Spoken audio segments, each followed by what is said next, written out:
Baik, selamat pagi, selamat siang, selamat malam. Hari ini kita akan membahas materi perkuliahan Sosiologi Pembangunan terkait dengan negara kuat dan negara lemah. Jadi perkuliahan kita ini itu sebenarnya dilatar belakangi oleh beberapa pertanyaan ya, terkait dengan beberapa realitas. Ya, realitas yang pertama yang itu kita bisa lihat misalkan tentang bagaimana peran dominan korporasi dalam berbagai bidang di publik, seperti layanan publik, mekanisme pasar yang menjadi diutamakan, dan kemudian tidak diatur oleh negara atau minim regulasi. Kemudian ada juga nanti beberapa kasus yang lain seperti terorisme, pandemi, dan kasus-kasus lain yang terjadi secara global dan ternyata negara lambat dalam menangani. Ada pula karena kemudian berbagai informasi, ya, munculnya berbagai macam informasi dan kebebasan media yang ada, yang itu kemudian sulit untuk dijadikan pegangan di dalam masyarakat. Atau bahkan mungkin saat ini kita bisa lihat pada sekarang, kondisi pada sekarang misalkan setiap orang itu bisa menjadi subjek informasi, minim informasi yang bisa untuk dipercaya. Ya, dari sini sebenarnya mata kuliah, pertemuan kita hari ini itu sebenarnya berusaha untuk melihat di mana sih sebenarnya posisi negara ketika kondisi-kondisi yang ada di atas ini ya itu terjadi. Ya, ada kondisi di mana beberapa negara itu yang terlihat negara tersebut sangat kuat gitu ya. Bagaimana kemudian mereka mengontrol masyarakatnya, mereka mengatur kehidupan masyarakatnya, bahkan sampai kesejahteraan masyarakat itu benar-benar dijamin. Semua arus informasi itu menjadi bagian dari kontrol dari yang dimiliki oleh negara. Nah ini, tapi ada juga kemudian negara-negara yang itu tidak memiliki kemampuan mengontrol warga negaranya ataupun juga mengontrol bidang-bidang lain yang ada di dalam masyarakat, misalkan korporasi, ya, para pengusaha, multinational corporation, sehingga akhirnya kemudian negara itu sangat minim perannya di dalam proses pensejahteraan masyarakat. Nah, nah ini yang kemudian menjadi pertanyaan buat kita, sebenarnya bagaimana sih kita memposisikan sebuah negara, memposisikan negara, dan bagaimana negara itu dapat dikatakan sebagai negara yang kuat, negara yang lemah, atau bahkan menjadi negara yang gagal. Baik, eh, saya akan mendasarkan ya posisi peran negara ini dari tulisan Fukuyama, Francis Fukuyama, yang kemudian dia berusaha untuk melihat bagaimana kemudian ada eh, peran-peran negara yang itu berbeda ya, antara satu negara dengan negara yang lain. Ada negara yang itu begitu kuatnya, begitu strengthnya, tapi ada juga negara yang lemah ya. Sehingga akhirnya kemudian uh, posisi negara di hadapan masyarakat, posisi negara di hadapan korporasi itu menjadi berbeda satu dengan yang lain. Nah, Fukuyama itu melihat ada dua variabel yang kemudian harus kita pahami untuk menganalisa peran negara. Yang pertama itu adalah scope atau ruang lingkup dari negara, ya, ruang lingkup negara. Yang kedua itu adalah strength, kekuatan, ya, ataupun juga kapasitas dari negara tersebut. Oke, scope itu terkait dengan ruang lingkup ya, yang diatur oleh negara dan yang tidak diatur oleh negara. Dia memahami ya, negara itu sebenarnya kan memiliki skop ya, bidang lingkup lingkup layanannya dia, lingkup bidang yang dia kerjakan gitu ya. Apakah bidangnya itu hanya pada apakah bidangnya adalah pada kesejahteraan masyarakat sampai pertahanan atau ketertiban atau hanya misalkan hanya untuk memenuhi kebutuhan dasar masyarakat atau hanya di dalam sisi pertahanan saja. Masing-masing negara itu memiliki skop yang berbeda-beda. Nah, skop ini pula lah yang akhirnya kemudian nanti ya akan memperlihatkan bagaimana keluasan negara dalam melakukan kontrol terhadap bidang-bidang yang dia miliki. Semakin rendah bidang kontrol yang dimiliki oleh negara tersebut, misalkan hanya mengurusi masalah pertahanan keamanan atau misalkan mengurusi masalah pangan masyarakat, maka kemungkinan negara tersebut itu akan menjadi lebih lemah daripada negara yang memiliki skop atau ruang lingkup yang lebih luas. Misalkan dia mengurusi masalah pertahanan, keamanan, peradilan, regulasi, atau misalkan juga membangun infrastruktur, ataupun juga ada yang pula negara yang itu mengatur hal yang sifatnya privasi warga negara. Misalkan contohnya dulu pada saat zaman Orde Baru, negara begitu sangat kuatnya, ya, bahkan sampai pengaturan hal-hal yang bersifat privasi warga negara itu diatur oleh negara. Misalkan apa? Misalkan contohnya seberapa banyak warga negara itu harus punya anak, misalkan. Ya, dulu kita masih ingat bagaimana ada program KB, keluarga berencana, yang menyatakan 2 anak cukup dan seterusnya. Itu bentuk bagaimana negara itu begitu sangat kuatnya mengatur warga negara, sehingga akhirnya sampai pada titik seperti itu pun negara itu berusaha untuk mengatur. Tapi ada juga negara yang itu kemudian karena skopnya tidak terlalu luas, ya mungkin dia berusaha untuk membatasi, hanya masuk dalam bidang-bidang misalkan kesejahteraan masyarakat, hanya untuk mengurusi misalkan pangan masyarakat, mengurusi jaminan sosial di dalam masyarakat, ya, tapi tidak mengatur hal-hal yang lain, ketertiban, ya itu nanti juga akan berpengaruh pula terhadap apa yang kemudian diberikan negara pada masyarakat, ya. Jadi seperti itu. Misalkan kalau di dalam pertahanan keamanan tidak terlalu kuat, misalkan ini pernah kita alami pada saat pasca Orde Baru, ketika pertahanan keamanan kita itu lemah karena uh, alutsista kita itu tidak berkembang, ya tidak ada alutsista baru yang itu kemudian menyebabkan banyak masalah dalam sistem pertahanan kita. Akhirnya kemudian negara tersebut itu bisa dianggap sebagai negara yang lemah. Anda bisa amatin pada saat itu yang muncul akhirnya kemudian banyak kemudian pencurian ikan di lautan kita, terus kemudian banyak pula pulau-pulau kita yang akhirnya kemudian itu diambil oleh negara yang lain. Nah, itu model bagaimana kemudian suatu negara itu bisa dikatakan lemah dan kuat itu bisa dilihat dari skupnya itu, ruang lingkup yang dia miliki. Ya, ketika ruang lingkupnya semakin mengecil karena ada faktor-faktor tertentu, misalkan karena tidak memiliki pembiayaan terkait dengan itu, maka negara tersebut itu bisa akan menjadi negara yang lemah, gitu. Variabel yang kedua yang bisa kita lihat itu nanti adalah strength atau kapasitas negara. Ya. Kapasitas negara atau strength ini terkait dengan bagaimana kemudian kemampuan negara untuk menjamin kebijakan dan peraturannya dapat ditaati atau dijalankan masyarakat tanpa adanya sebuah kecemasan, ketakutan, ya, ataupun sesuatu ketakutan yang terlalu berlebihan, gitu ya. Ya. Jadi kapasitas negara ini juga nanti terkait dengan bagaimana kemudian negara itu memiliki kemampuan yang cukup untuk mengontrol, gitu ya. Kemampuan yang cukup untuk kemudian mengatur warga negaranya, ya, dan kemampuan yang cukup untuk kemudian memberikan hak-hak yang dimiliki oleh warga negara.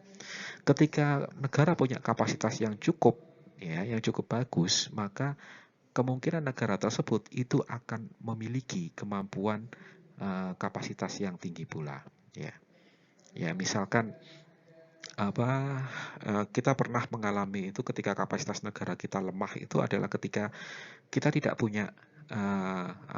punya kemampuan sama sekali untuk kemudian membuat masyarakat itu ikut menjalankan peraturan-peraturan yang dimiliki oleh negara. Misalkan ketika terjadi pembalakan liar, ya, hutan-hutan yang kita miliki, negara tidak berusaha untuk kemudian mengontrol dengan ketat dan bahkan kemudian menghukum dengan ketat para pembalak liar, sehingga akhirnya kemudian pembalakan penebangan hutan-hutannya kita, hutan-hutan lindung kita itu semakin lama semakin besar.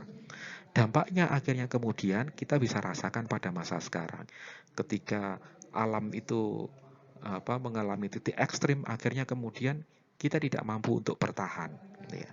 Muncul kemudian bencana-bencana alam yang disebabkan karena salah satunya karena faktor manusia itu tadi. Nah, ini bentuk bagaimana kemudian kapasitas negara itu juga menjadi sesuatu yang penting. Ya. Apalagi kalau misalkan negara tidak memiliki keuangan yang cukup misalkan, sehingga akhirnya kemudian negara tersebut itu kemudian menjualkan sumber daya yang dia miliki ke negara lain atau ke pihak korporasi tanpa ada persyaratan yang jelas atau tanpa ada aturan yang kuat, maka nanti akan berdampak pula kepada hajat hidup orang banyak, hajat hidup masyarakat. Itu yang akan bisa kita lihat juga. Dalam memposisikan antara skop ya, antara ruang lingkup dengan kapasitas negara, kita bisa menggunakan kuadran yang ada di depan ya.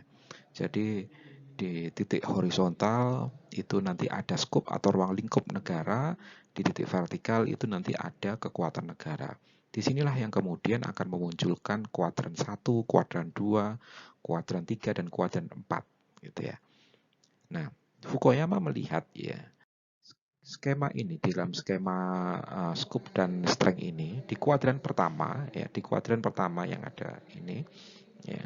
Nantinya negara itu benar-benar sangat kuat ya. Posisi antara ruang lingkup negara atau skopnya ya, ruang lingkup negara itu sebenarnya lemah ya. Ya, ya ruang lingkupnya itu sedikit ya, ruang lingkupnya sedikit, tapi negara itu punya kekuatan ya, punya kekuatan yang cukup tinggi, strength ya. Dia punya kekuatan atau kapasitas yang cukup tinggi. Ya. Ya, mungkin ini disebabkan karena negara tersebut itu memiliki ruang lingkup yang ditanganinya tidak terlalu banyak. Misalkan hanya menangani masalah pertahanan keamanan dan juga ketertiban di dalam masyarakat, atau juga masalah pangan di dalam masyarakat, kesejahteraan umum di dalam masyarakat. Mungkin yang ditangani itu lebih sedikit ya, tapi negara tersebut sangat powerful gitu ya. Powerful dalam pengertian kapasitasnya sangat tinggi ya. Hanya hal-hal pokok saja yang ditangani negara, sehingga kemudian kemungkinan negara-negara yang di kuadran 1 yang seperti ini itu memang negara-negara yang efektif dalam menjalankan tugasnya ya. Ada yang dalam kuadran 1 adalah seperti itu. Nanti ada juga yang dalam bentuk kuadran di kuadran 2 gitu, yang warna biru ini ya, di mana skup negara tersebut itu skupnya atau ruang lingkupnya itu begitu besar, banyak sekali.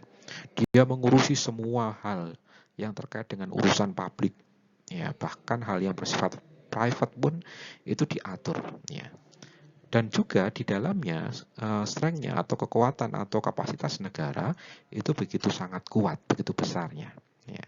Nah, negara di sini itu berfungsi mengatur secara ketat warga negara dalam berbagai bidang seperti informasi, kebutuhan dasar, keluarga, dan lainnya. Itu begitu kuatnya ya kapasitasnya. Jadi Anda bisa membayangkan bagaimana ketika negara itu punya kapasitas yang kuat dan juga dia punya kemampuan ruang lingkup yang cukup besar pula gitu. Ini bisa kita contoh misalkan negara-negara seperti negara Tiongkok misalkan, itu berada di dalam kuadran 2 ini, di mana negara memiliki posisi yang sangat dominan ya, ruang lingkupnya sangat luas, bahkan bisa mengatur sumber daya manusia yang dia miliki, dan kemudian kapasitas negaranya itu begitu kuat pula ya. Ini ada di kuadran kedua. Baik, di kuadran ketiga yang kita warnai warna merah itu ya, kita bisa lihat ya bagaimana kemudian kekuatan negara itu begitu sangat lemah gitu ya. Kekuatan negara dalam posisi yang sangat lemah gitu ya. Ya, jadi negara tidak punya kapasitas yang cukup baik untuk kemudian mengatur warga negaranya. Di sisi lain, negara juga tidak memiliki ruang lingkup yang cukup luas gitu ya. Ya, karena dia kapasitasnya lemah, tapi juga tidak punya ruang lingkup yang luas untuk menangani misalkan hal-hal yang dasar di dalam masyarakat. Nah, sehingga seakan-akan di sini negara tidak bisa mengontrol dengan kuat ya warga negaranya ya. Dan kemudian banyak hal-hal yang itu tidak terlayani oleh negara. Ya, mungkin ini bisa dikatakan sebagai di dalam kuadran ketiga ini sebagai negara yang lemah itu adalah di titik ini gitu ya. Di mana negara tidak punya kapasitas yang cukup ya, baik itu kapasitas keuangan, kapasitas pengetahuan ataupun kapasitas yang lainnya ya, tapi juga tidak punya ruang lingkup yang cukup baik untuk kemudian mensejahterakan masyarakat ya. Ya, Anda bisa lihat nanti contohnya negara-negara yang itu perang ya, pernah berperang ya pada masa sekarang itu bisa terlihat bagaimana posisi negara itu begitu sangat lemah ya, kapasitasnya sangat lemah, dan juga warga negaranya itu tidak dikontrol dengan ketat ya, karena ruang lingkup negara dalam menangani hal-hal yang semacam itu juga tidak dimiliki ya. Ya, sehingga dampaknya akhirnya kemudian negara ini mungkin jadi negara yang sangat lemah ya. Lemah dalam hal pelayanan dan kemudian pengembangan kapasitas dan juga uh, kapasitas yang dia miliki. Selanjutnya di kuadran keempat ya, kita bisa lihat di yang warna kuning ya. Kekuatan negara ya, itu lemah gitu ya. Kekuatan negara itu lemah. Namun ruang lingkup yang ditanganinya itu begitu sangat banyak gitu ya. Ya. Negara itu punya kekuatan dia lemah di sini, tapi kemudian yang ditanganinya sangat banyak gitu ya. Sehingga akhirnya kemudian negara itu berusaha untuk dia punya semangat yang kuat untuk menangani semua hal yang ada di dalam masyarakat ya, hal-hal yang terkecil dan hal-hal yang terkecil hingga yang terbesar, dia berusaha untuk mengatur hajat hidup orang banyak, tapi sayangnya dia nggak punya kapasitas gitu. Ya, jadi seperti orang yang punya keinginannya itu kuat tapi nggak punya energi untuk mengatur itu semuanya. Ya dampaknya akhirnya kemudian ya, negara tersebut juga negara yang lemah pula ya, negara tersebut juga lemah ya. Dia ingin mengatur semua hal yang dimiliki oleh negara, oleh masyarakat ya. Tapi sayangnya dia nggak punya kapasitas untuk itu. Bahkan mungkin tidak dilegitimasi oleh masyarakat. Ya akhirnya kemudian ya negara-negara yang seperti ini pun juga menjadi negara yang memiliki negara yang lemah juga. Nah, dari sini nanti kita bisa lihat bagaimana sebuah negara disebut sebagai negara yang kuat. Negara yang kuat itu adalah ketika ya dia memiliki kemampuan atau kapasitas yang cukup baik, cukup tinggi dalam menjamin hukum dan kebijakan yang kemudian ditaati oleh masyarakat. Ya, dia punya kemampuan tersebut. Dan kemudian ada pula otoritas yang efektif dan terlembaga yang secara mantap itu berusaha untuk mengatur masyarakat. Ya, jadi masyarakat itu menjalankan peraturan dan kebijakan negara, ya, dan negara itu begitu tegas, ya, mengatur secara efektif kelembagaan yang cukup mantap, ya. Nah, ruang lingkup negara ini nanti, ya, ruang lingkup negara yang disebut sebagai negara yang kuat ini nanti akan dibagi menjadi dua, yaitu ruang lingkup negara dalam konteks yang minimal dan intervensionis, gitu ya. Negara kuat dengan ruang lingkup minimal itu dia dia sangat kuat, tapi dia hanya membatasi pada hal-hal yang bersifat elementer atau hal dasar seperti sistem pertahanan, sistem moneter, penyediaan kebutuhan dasar ataupun infrastruktur gitu ya. Nah, di sini ya negara tersebut itu memiliki warga negara yang memang benar-benar memiliki kebebasan, tapi mereka benar-benar dewasa dalam kebebasan yang mereka miliki.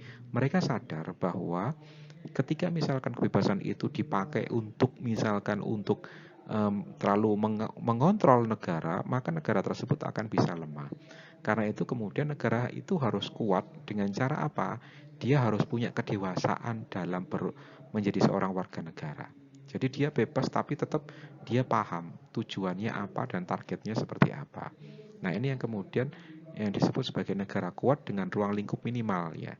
Ya, posisi negara tidak terlalu banyak mengatur banyak hal. Semuanya ada kebutuhan dasar saja yang diatur oleh negara.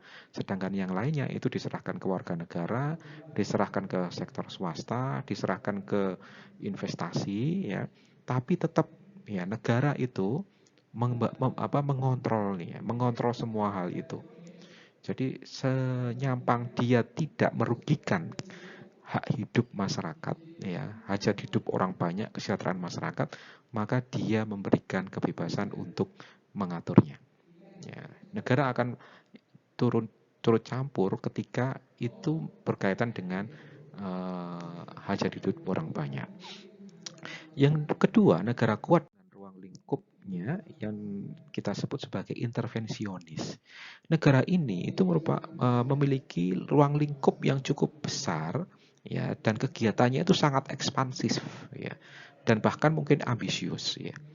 Sehingga kemudian bisa dilihat nanti banyak hal, misalkan unit-unit bisnis yang dimiliki negara itu punya unit-unit bisnis sendiri. Ya, unit-unit bisnis, kemudian pengelolaan dan penguasaannya itu benar-benar dikelola langsung oleh negara sebagai sumber-sumber ekonomi. Ya. Jaminan sosial itu diatur oleh negara. Ya, dan kemudian dia juga mengatur berbagai kegiatan ataupun juga perilaku masyarakat.